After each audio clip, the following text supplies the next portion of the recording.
Arratsaldeon, ia Gabon, eskerrik asko gurekin egoteagatik poetak maiatzean, eta gaurko eguna oso egun berezia da guztiontzat. Ze izan da inaugurazioa orain egin dugu ibiltarian, en el Caminante, eta orain daukagu gurekin Luis García Montero. Arratsaldeon, buenas tardes, casi buenas noches. Muchísimas gracias por vuestra asistencia. Hoy es un día muy especial porque, aunque ya llevamos con el festival desde el domingo, hoy era la inauguración que acabamos de hacerla en el Caminante, colocándole la camiseta anual, y es un gran placer tener a nuestro invitado de hoy, a Luis García Montero. Luis García Montero, Granada, 4 de diciembre de 1958. Poeta, narrador, ensayista, profesor de literatura española y desde julio de 2018 director del Instituto Cervantes.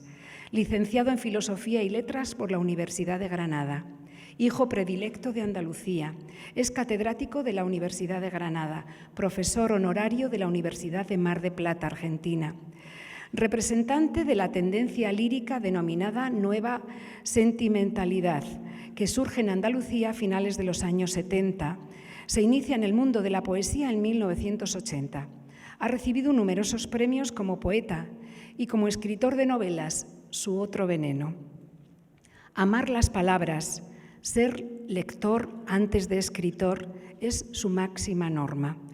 La poesía que habla de lo que le pasa a la gente, escrita con la lengua de la gente.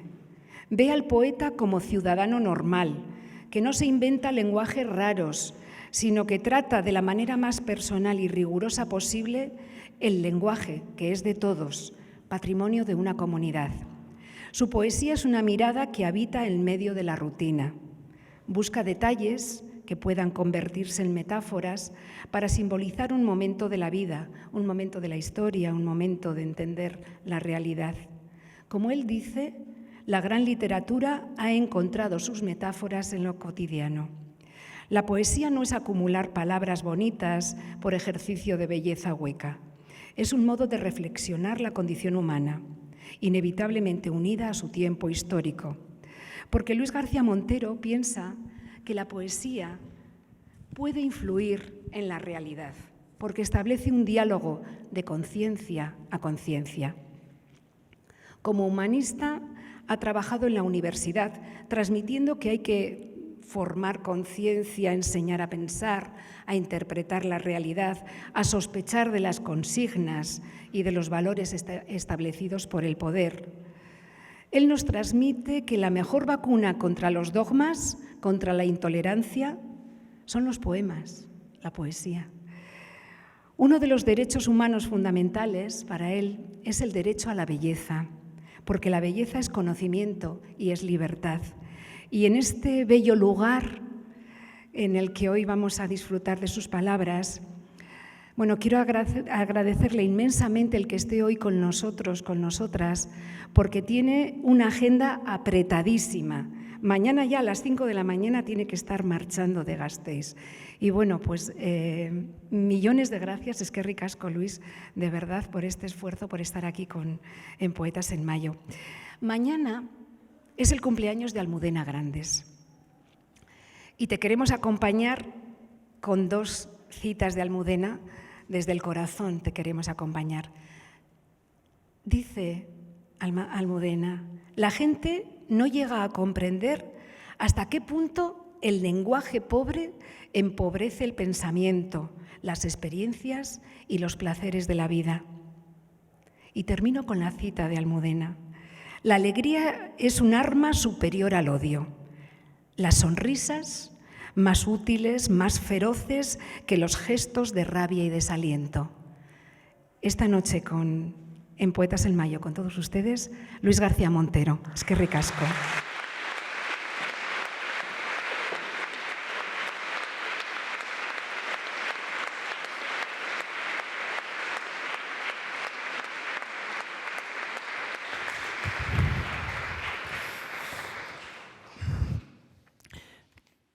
Muy buenas tardes y gracias a Elisa por sus palabras. y a todos los responsables de Poetas en Mayo por invitarme a estar aquí con ustedes celebrando la poesía y reivindicando lo que yo considero que a mí por lo menos me ha enseñado la poesía y que puede ser algo digno de ser contado a los demás. Comentaba Elisa que yo considero que frente a los dogmas, los poemas son un buen remedio.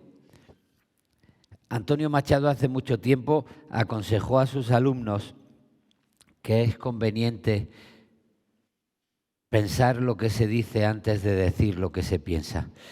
Para mí, cualquier poeta que busca la palabra precisa, el adjetivo preciso, representa a cualquier ciudadano, a cualquier ciudadana que quiere hacerse dueño de sus propias palabras y de sus propias opiniones. Voy a empezar leyendo un poema que se titula El dogmatismo es la prisa de las ideas. Vivimos en un mundo con demasiada prisa que convierte el tiempo en mercancía, que sacraliza en el instante y que nos impide meditar sobre la realidad. Y bueno, para mí este poema, que recuerda un paseo lento a la orilla del mar, intentando hacerme dueño de mis propias opiniones, pues se convirtió en una poética. El dogmatismo es la prisa de las ideas. Aquí, junto a las dunas y los pinos, mientras la tarde cae en esta hora larga de belleza en el cielo y hago mío sin prisa el rojo libre de la luz, pienso que soy el dueño del minuto que falta para que el sol repose bajo el mar. Esta es mi razón, mi patrimonio, después de tanta orilla y de tanto horizonte, ser el dueño del último minuto, del minuto que falta para decir que sí, para decir que no, para llegar después al otro lado de todo lo que afirmo y lo que niego. Esa es mi razón contra las frases hechas y el mañana, mientras la tarde cae por amor a la vida y nada es por supuesto ni absoluto, y el agua que deshace los periódicos arrastra las palabras como peces de plata, como espuma de ola que sube y se matiza dentro del corazón. Aquí, junto a las dunas y los pinos, capitán de los barcos que cruzan mi mirada, prometo no olvidar las cosas que me importan. Tiempo para ser dueño del minuto que falta. Pido el tiempo que roban las consignas, porque la prisa va con pies de plomo y no deja pensar, oír el canto de los mirlos, sentir la piel, ese único dogma del abrazo, mi única razón, mi patrimonio. Otra de las cosas que comentaba Elisa es la fe que yo tengo en un derecho que es el derecho a la admiración. Vivimos también en la prisa, pues la invitación al desprecio, la invitación al olvido, y yo creo que admirar nos vincula a la vida y nos hace sentirnos herederos de aquellas cosas que merecen la pena en la experiencia humana. Los que nos dedicamos a escribir, antes que nada hemos sido lectores, lo decía ella, y en este sentido, pues lo que hacemos es continuar con una costumbre que nos deslumbró con un libro en las manos. Aprender a pensar en la vida a través de las palabras y contarlo a los demás como antes hubo maestros a los que admirar que nos lo contaron. Voy a leer un poema que se titula Huerta de San Vicente y que es un homenaje a Federico García Lorca. Yo nací en Granada, soy el mayor de 6 hermanos. La frase que oí más a mi madre de niño era: tengo 6 hijos y todos varones. Éramos muy traviesos, rompíamos todo. Y en las familias de clase media en Granada pues había la costumbre de guardar una habitación que se llamaba el Salón de las Visitas. Bueno, pues para poder recibir dignamente a una abuela, a un amigo, sin que estuvieran las sillas rotas, las butacas rotas, la mesa coja. En la sala de las visitas de mi casa materna pues estaba la biblioteca, donde yo un día, entrando a hurtadillas, encontré una edición de la poesía completa de Federico García Lorca y me deslumbró la poesía de Federico García Lorca. Era un libro encuadernado en piel, en páginas de Biblia, las obras completas de Aguilar, en un lugar sagrado, el Salón de las Visitas, y que hablaba de algo más que de cosas aparentes. Cuando se decía que la luna baja la fragua, pues había algo más que una luna porque estaba en peligro la vida de un niño. O cuando se decía el jinete sabe el camino pero no llega a Córdoba, había algo más que una referencia a un camino. Y a partir de ahí aprendí a pensar a través de las palabras las cosas que quedaban por debajo de las apariencias. Por ejemplo, la vida de un poeta, Federico García Lorca, que había nacido en mi ciudad unos años antes de que yo naciera y que había sido ejecutado unos años antes de que yo naciera. Caminar por la ciudad, me di cuenta, era caminar por muchos secretos que habían quedado ocultos por el silencio después de la Guerra Civil. Mi descubrimiento de Federico García Lorca, el deseo de caminar por su ciudad, de descubrir la casa donde había tenido que huir para evitar que lo asesinara, no pudo evitarlo. La Huerta de San Vicente pues está en la base de este poema, que es un homenaje a un poeta del que yo me sentí heredero y por el que empecé a escribir. Huerta de San Vicente. Se busca una ciudad. Parece que fue vista en manos de un poeta. Vestía un cielo limpio, un desnudo de nieve y un rumor de cafés civilizados. Se busca una ciudad igual que una palabra.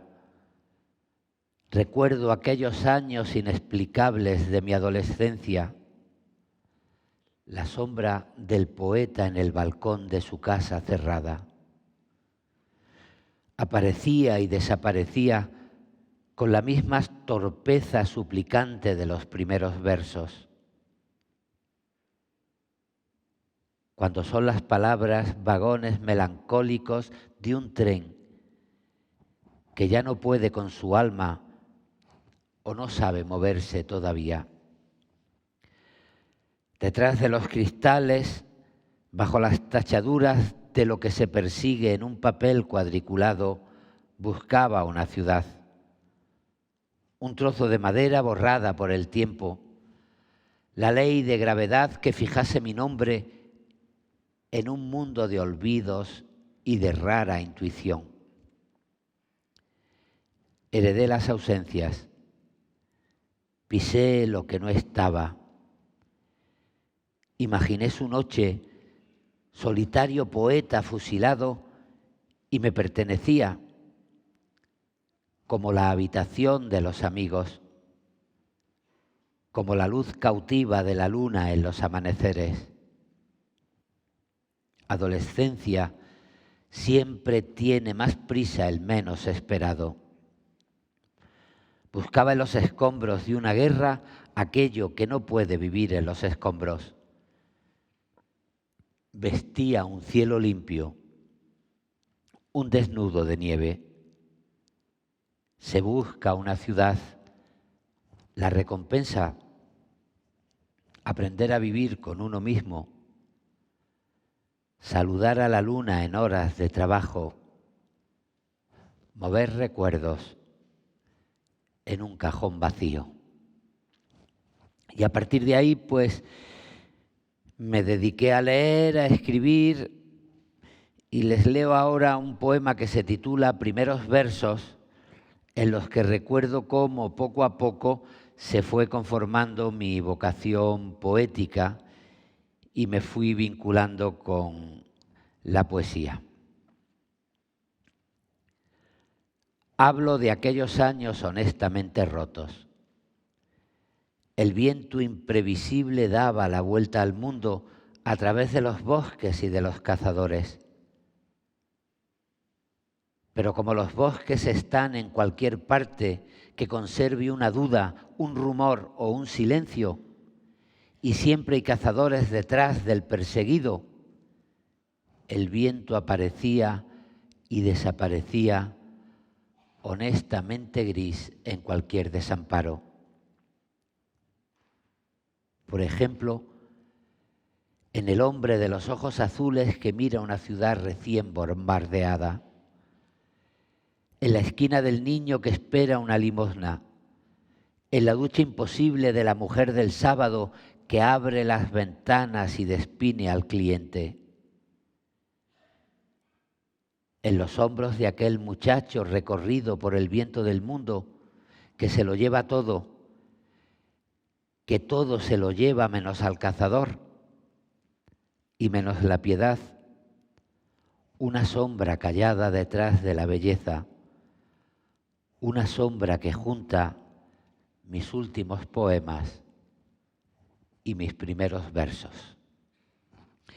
Y bueno, a partir de ahí pues aprendí a utilizar la poesía como una manera de reflexionar en mi propia vida y en la historia que estaba viviendo. Quiero leerles un poema que se titula Madre y que es pues un homenaje a mi madre.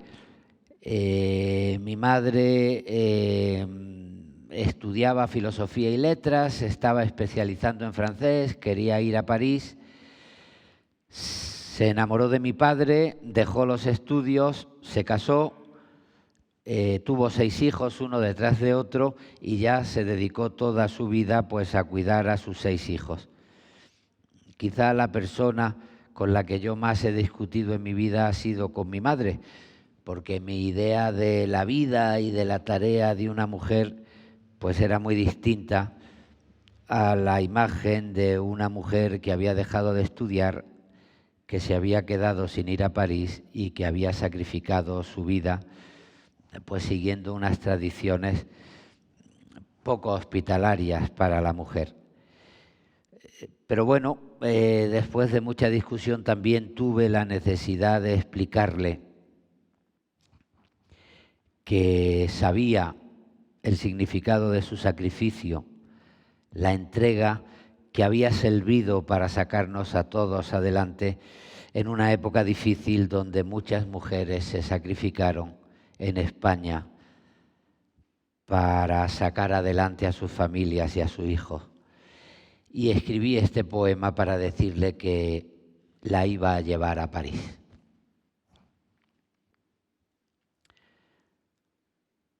Un rincón en el mundo detrás de una frontera,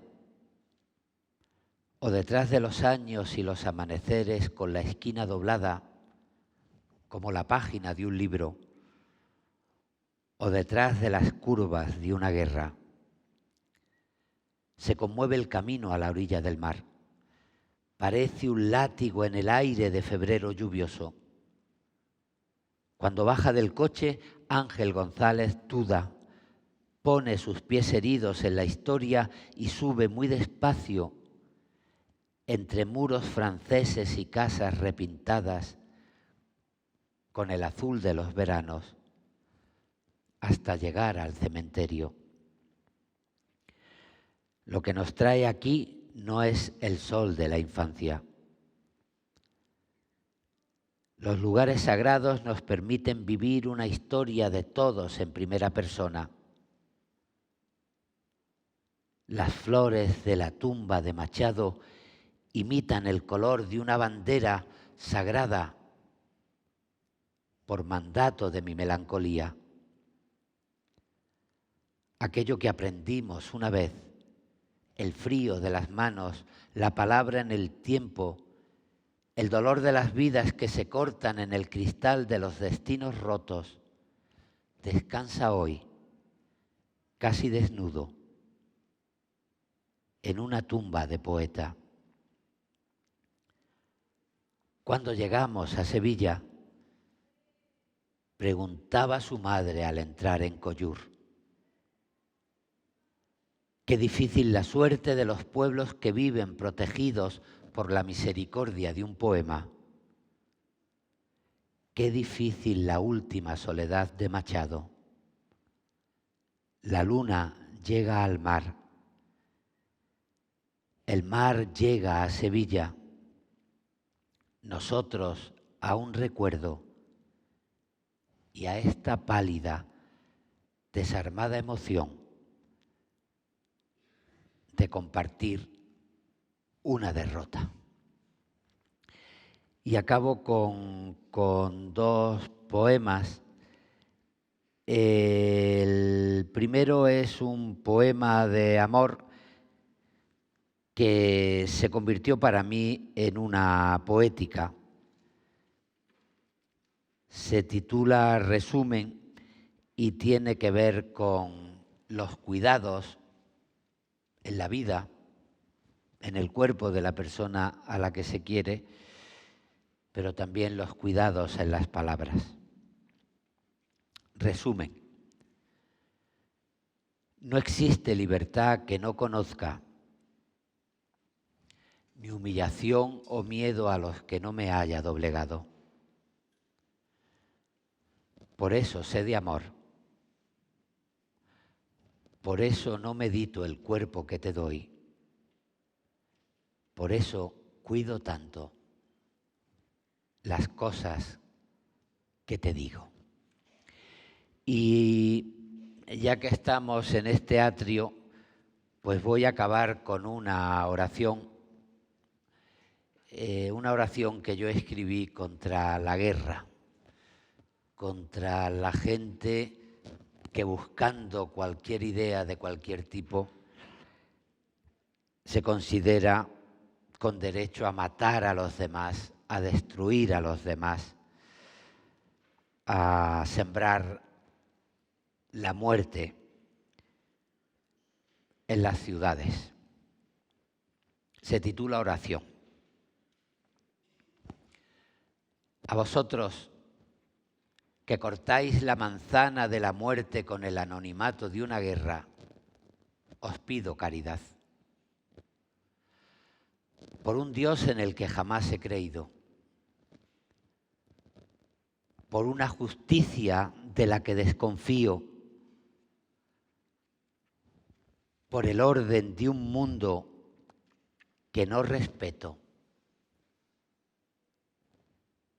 para que renunciéis a vuestras guerras, yo renuncio a mis dudas, que son parte de mí, como la luz amarga es parte del otoño. Y escribo Dios, justicia, mundo, y os pido caridad, y os lo suplico. Muchas gracias.